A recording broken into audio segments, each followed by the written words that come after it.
Happy birthday. Happy birthday, Lauren. Oh, thank you. To this boss, phenomenal woman right here. So to your what? To my wife, to my girl. Happy birthday. Government admits flat Earth, document number 2. Propagation of electromagnetic fields over flat Earth. You'll notice that on page 7, it says flat idealized Earth. On page 17, flat Earth. Page 18, flat Earth. Page 28, flat Earth. Page 35, flat Earth.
God says stop overextending those relationships, those friendships, those family members, and everyone else that is around you. You gotta understand, faith without works is dead. You gotta apply something to get something out of it for it to come in the physical, because it got some action towards it. So if you got people around you that's not doing any type of action but want to reap off of your garden when their garden has all type of roots, that's a problem. When you got boundaries, standards, and values for yourself, other people that don't have anything want to take off of what you have because they not trying to do anything. They're not trying to become better. They just want to reap off of what you have. With that being said, understand your season. You want to pray and ask God for everything else but discernment. Pray and ask him, God, what season am I in? Instead of holding people like a choo-choo train and then wonder why you got so much anxiety and baggage. I don't know who need to hear this, but I know I need to hear it for sure. Sometimes when you taking on people problems and you taking around people that is doing bad and you want to help them, you causing your roots to be dug up again over and over because you overextended somebody's time. When God said that door need to be closed, it need to be closed. When God said they not meant to be up in this season and it's time up for them, it's time for them to go. And once you realize that, it'll take you places for real. Harvard University said Friday that convicted sex offender Jeffrey Epstein donated more than $9 million to the university over the course of a decade and had an office on campus after his 2006 arrest. So that means they gave him that at Harvard after he had been arrested for fucking underage girls. Had an office. Yeah, up until 2018, still had an office there. That is wild. But here's the thing. He had a lot of scientists that he was tight with. And that was one of the things that he did, was bring these scientists to that island. And he would have young girls on that island. But like, what's the end goal there? This is what I don't understand. And what's really crazy is Ghislaine Maxwell is in a minimum security prison. She Teaches is yoga. allowed to do yoga. Yeah. She's allowed to hang out and watch TV. She's watch Netflix. And Is she allowed to use email to send us the list? that's what I was going to say. Oh. The list has not been released. Like, there is a fucking list. And this is not a mystery.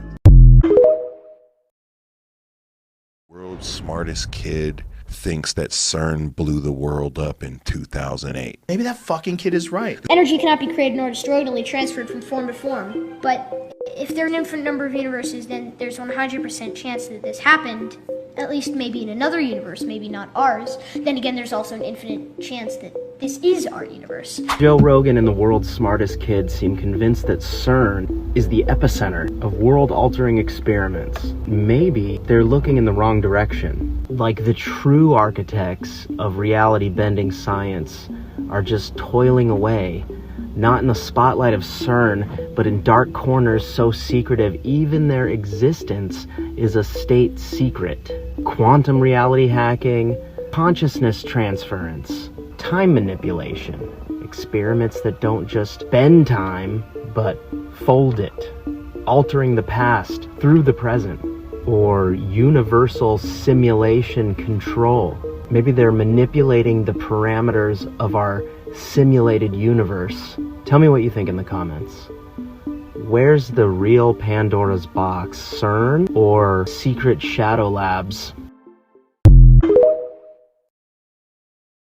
There's one more detail that your scientists still fail to explain. At some burial sites, children were laid out according to their age in ascending order, one or several children in every age group. I mean, babies, children from 6 years old, and teenagers lay separately. It is clear that this isn't accidental. And again, there is no sacred meaning here.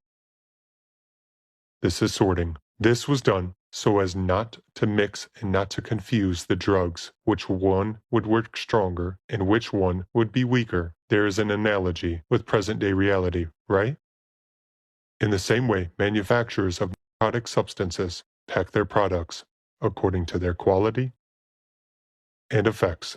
See how everything is easily and simply explained if you do not look for a deep, sacred meaning where there is none.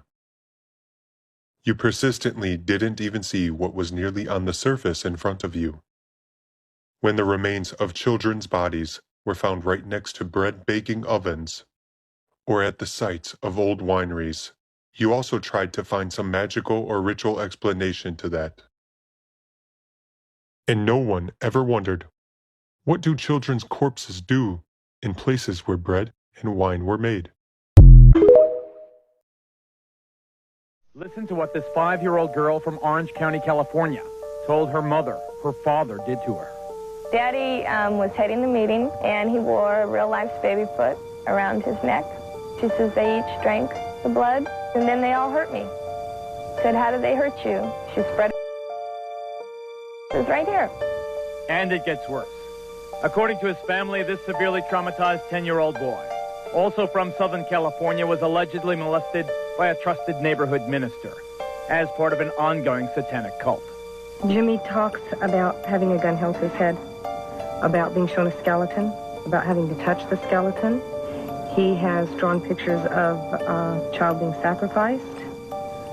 He's talked about animal sacrifices. We found out she had been defecated on, that it was smeared all over her body and put in her mouth. My children have talked about all of those things and worse. They've talked about having to kill other children.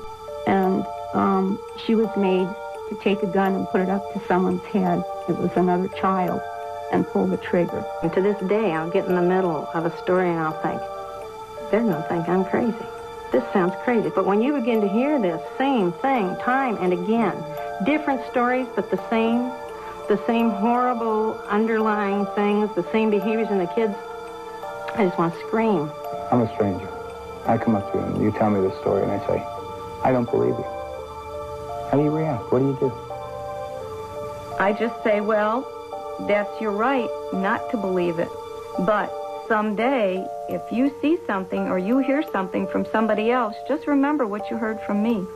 If we were lying, I don't think we would come up with such good lies. Mace. One album. How much money do you think I owe this guy? One album, and then he became a fake pastor and went and conned people.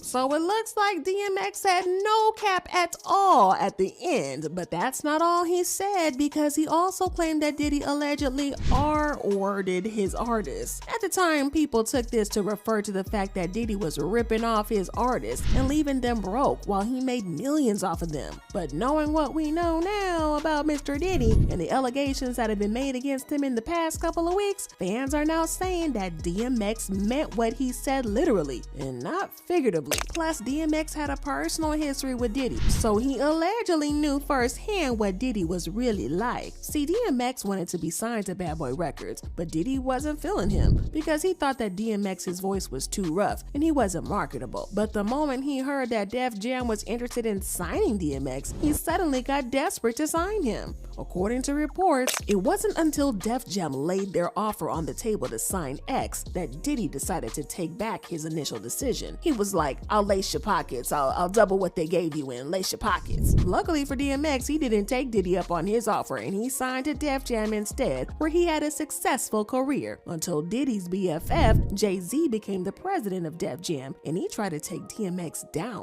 Now, before we get into DMX and Jay-Z, can we please talk about why he didn't take the juicy deal that Diddy offered him? Yes, this happened before he knew about how Diddy ripped off his artists. So why did he turn Diddy down after he begged Diddy to sign him to Bad Boy? Well, the streets are saying that sometime between DMX asking to be assigned to Bad Boy and Diddy offering him a role, DMX found out that Diddy had allegedly been unaliving his artists, especially those that were successful. There has been a conspiracy theory for years that Diddy was the brain behind Biggie Smalls' death because he wanted to own Biggie's catalog. Even Suge Knight has talked about how weird it is that Diddy has been profiting so much from Biggie's death. The streets are saying that if Diddy can't gain access to an artist's masters when they're alive, he allegedly unalives them so he gets all the money for himself, which is extra shady. And allegedly, this is why DMX chose to keep his distance from Diddy, because he didn't want to get caught up in that mess. And while he did have some successful years at Def Jam, things changed when Jay-Z became president because Jay allegedly felt jealous and threatened by DMX, and he wanted to take DMX down a notch. notch.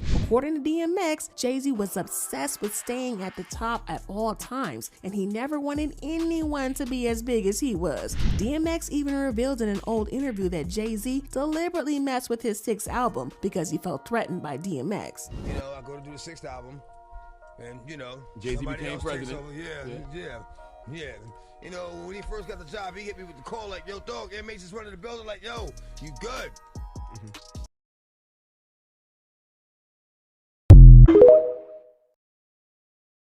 I went through what she's talking about, and every person that was telling me to focus on a job or go to school is still working while I'm as young as I am and I don't have to work a job anymore.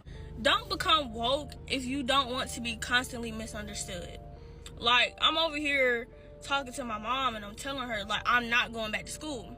She's like, why? I'm thinking to myself, they lied to me about my entire history. Imagine learning about your people and all you hear is that they were slaves and it's all lies. What the would I go back to school for y'all to tell me more lies? You lie to me once, I'm not believing else that you say out your mouth. I don't care. I'm not going back to school. And then I'm telling her how I was gonna go part-time at my job to pursue other stuff. So I'm trying to get out the matrix. She talking about some why you need the money. If I don't take a risk for myself and if I don't take a chance on myself, who's gonna do? Are you gonna do? Are you gonna exactly let me do what I do? At this point, I'm about to learn to just shut up and not tell nobody nothing, because it's like somebody who's not open-minded, they will never understand where you come from. They will never understand how you think. And you know, like, I try to give people grace because I know how this is set up and I know how deep it go. But it's like, stop projecting your fears onto me. I don't want to hear that. Like, all that's doing is making me doubt myself. And people really have to get out of the mindset of just because you're a grown-up or an adult, you know what you're talking about. That's not always true. Y'all really need to start listening to y'all kids, because maybe they just know something that you don't know. The message is always trust yourself. Don't let nobody get into your head. It's the best when it's years later and they see you on your purpose and everything that you talked about came true, and they know and understand that while you were on your journey, they were the person that was giving you a hard time and they were completely wrong. It's on a whole nother level with me because I'm popping up on their For You page. They see me doing exactly what I said I was gonna do. I'm getting paid to change people's lives. Follow your heart. You know what's best for you. Yes, you're at the back there. Yes, what's your question? It's for Dr. Bennett as well. What's it like being a trailblazer? To be the first black man in your position at a big, prestigious institution such as yours? Tell the truth. Good question. Don't crack. I've been thinking a lot about that lately. I have an incredible life. I get to travel the world doing something that I love. And for that, I'm grateful.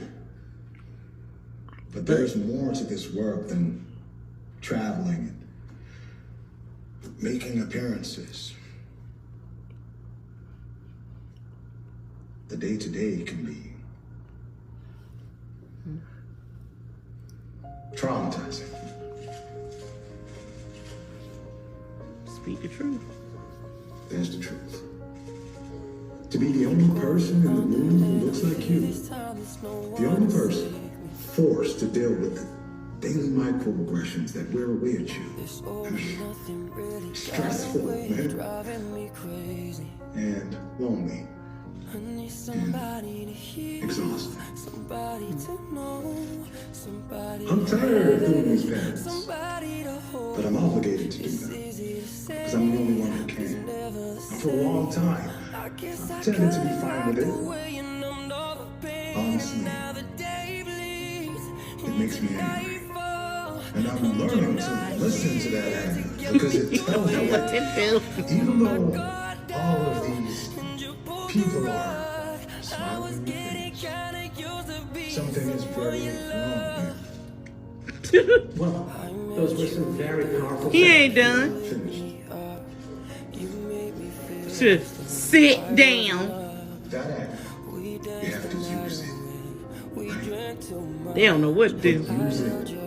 So, good. And we have to create a space for this important Fantasia work A space where I don't have to be the only one. And that is going to be a long, hard battle.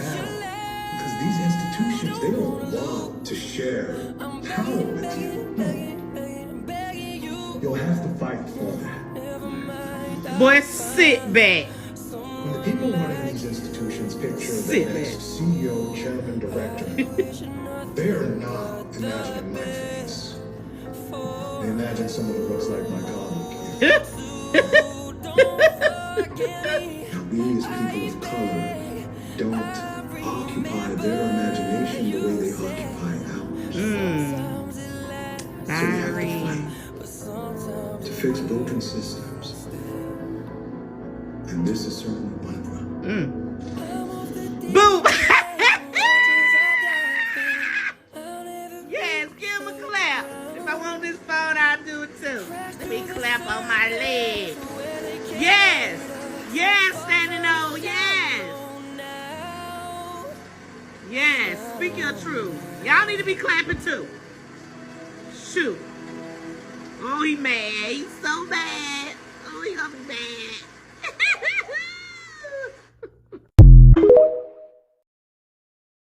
Why did young Pharaoh say this? Some crazy. Yeah, like don't get on here and do what Rashad Jamal did, because that's why he gone now. You would never see him again. He in the ether. So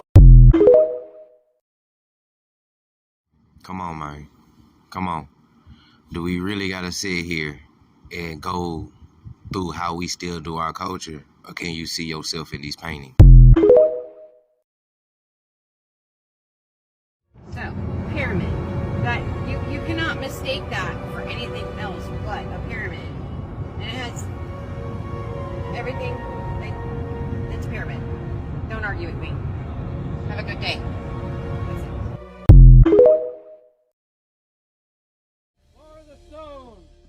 A group of Freemasons perform a sacred ceremony in which they lay the first stone used in the construction of the White House. Cap. The large stone is intended to be the foundation of the southeast corner of the building and is referred to as the cornerstone. Cap. When the White House cornerstone was dedicated, there was corn, wine, and oil poured on top of it.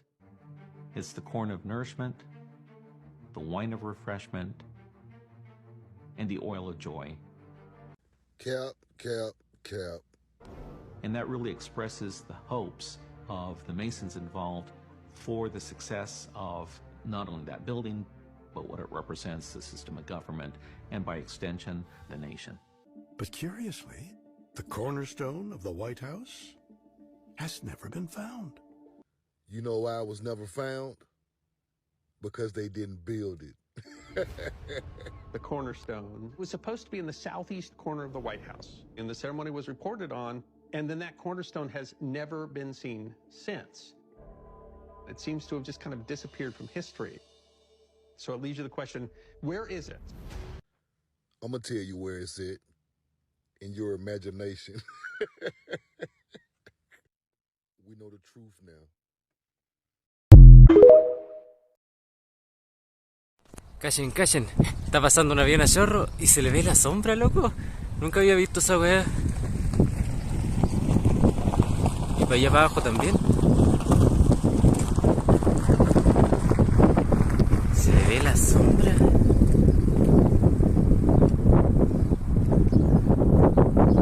Es la sombra, ¿cierto, Mimi?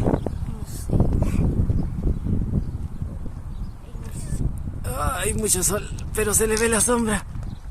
¡Guau! No me gusta el sol. No me gusta el verano. Mira, hasta allá y se le sigue viendo la sombra. Cuático. ¡Guau! Nunca había visto eso. Bueno, hasta ahí nomás. Can somebody help me understand why this isn't headline news? Like, why isn't this blasted all over everything that has a news channel or news anything? This is the senior Pentagon official who oversees the elementary school division being arrested for human trafficking.